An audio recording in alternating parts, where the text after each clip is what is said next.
This is Jim Duffy of Refining Fire Chiles.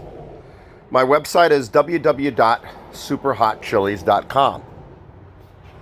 And what I'm going to show you is some basic germination method to do when you're not going to really do a lot of varieties. Maybe you're only going to do like a dozen varieties. Let's say you're going to do a dozen varieties, but you're going to do multiple plants of each variety. So you're going to want to plant a bunch of seeds. So if you don't want to go to the trouble of setting up a large tray with a lot more soil and a lot more stuff to get going, and you got a small heat mat, and the key is when you use a heat mat, you want to try to get a thermostat. They're like about 20 bucks on Amazon. You can get a cheap one. You just want to regulate your heat, because heat being consistent is what helps germinate seeds. Consistent. If the temperatures fluctuate up and down, then sometimes you get poor germination. Not all the time. Sometimes you get lucky. So what I'm going to show you is just a simple method that you can do if you don't want to set up a large tray. So you can get any size Tupperware you want. They have these like soup and sandwich Tupperwares here at my local store. And you're going to want to put a piece of tape on the outside of the name of the chili you've got in there. So you're only going to do one variety in here. Unless you want to kind of like put a little divider in there and plant seeds on one side and on the other. And you can use smaller Tupperwares than this. You do not have to use this size of a Tupperware. You could even use a bigger Tupperware. Okay? Or plastic container, whatever you want to call it. Now, here's an example of a label. Shata. That's a Mideastern pepper. I wrote that on masking tape. I can peel that off when I'm done, and you reuse the container for another variety later. So you want to put about a 1/4 inch of fine vermiculite. Now this vermiculite out there, vermiculite is used in the nursery trade. It's also used in the reptile trade. It's similar to perlite. It's a very good germination medium. You don't have to use soil. You can just get vermiculite. And you can get a bag of it online. Now this is the one I got online on Amazon. Burpee Natural Fine Grade for Horticultural Vermiculite. You want to make sure it's the fine grade. You don't want the big, lumpy, bumpy stuff. You want the fine grade. So what you want to do is you want to put about a 1/4 inch to a 1/2 inch in the bottom of your Tupperware. Then, take some water.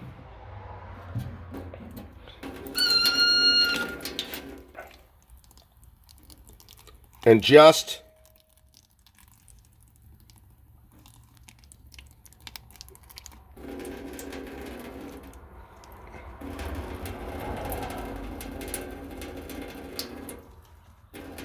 get it really moist. Now I'll show you how moist I want it.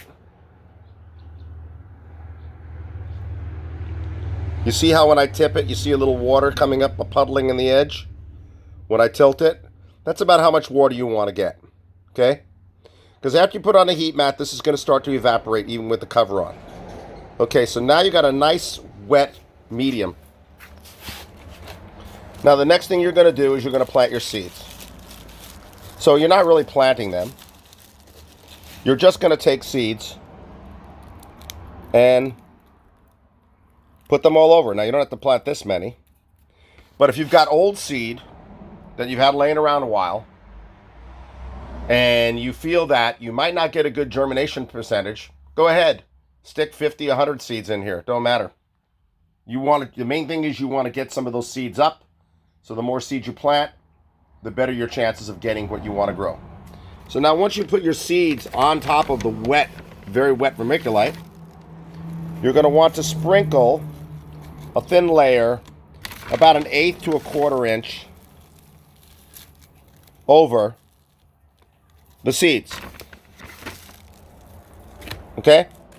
Not too much. Okay? Then right here, what I have is a bottle of chamomile tea mixture. Now, I know on my grow sheets, you guys have seen me and others talk about pre-soaking your seeds in chamomile tea mixture, which is 1 cup chamomile tea to the remaining, what would fill like a spray bottle. So you'd put 1 cup of tea in here, and then the rest you'd fill up with good water, okay? Or you could use black tea. Now, instead of pre-soaking the seeds, let them soak in the tray, or in this case, the Tupperware. So what you want to do now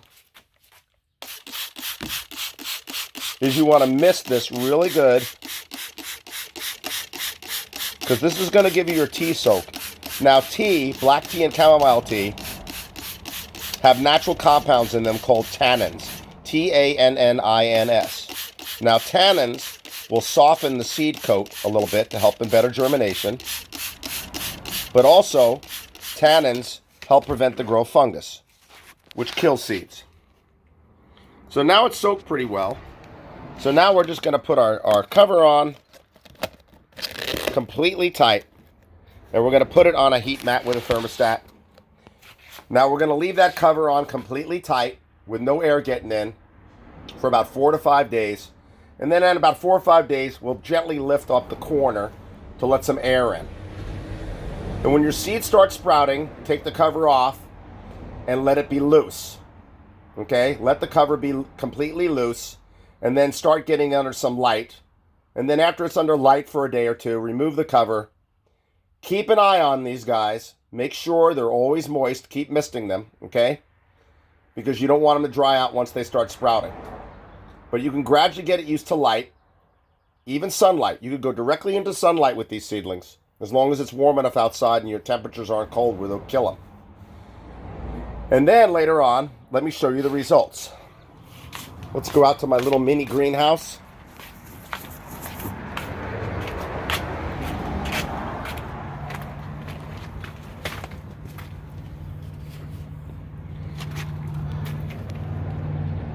So here's the results. Okay, I just put these out in my mini greenhouse to get some filtered sun. I've already transplanted out of this tray, but I'm leaving these seedlings sitting here. And I just gave them some water and nutrients, so that's why you see a lot of water. It looks like a swamp, which is okay. It'll evaporate with the cover off. They're no longer on the heat mats. But I'll keep these seedlings alive for a week or two. Why? Because what if my seedlings, I have a mistake? What if I overfeed my seedlings or something that I already transplanted and I burn them and I kill them? What if the dog knocks your tray over? There's a lot of what ifs, right? So if you've got, so when your seedlings after you transplant your seedlings into small pots like this, don't be in a hurry to throw away your seed tray. Just don't. Because you might need them in case you screw up later. And we all screw up. I don't care how long you've been growing. We all screw up. We all fail at germinating seeds. Even when they're good seeds. We all fail at taking care of our plants sometimes because we get busy with life. It happens. But these are what the seedlings look like in the vermiculite. I just added some water and nutrient to let them grow more. And they're very, very easy to separate from the mixture. Do you see that? Because when they're in the vermiculite, it's very soft.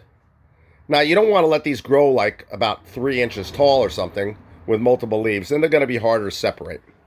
But right now, you can separate these babies.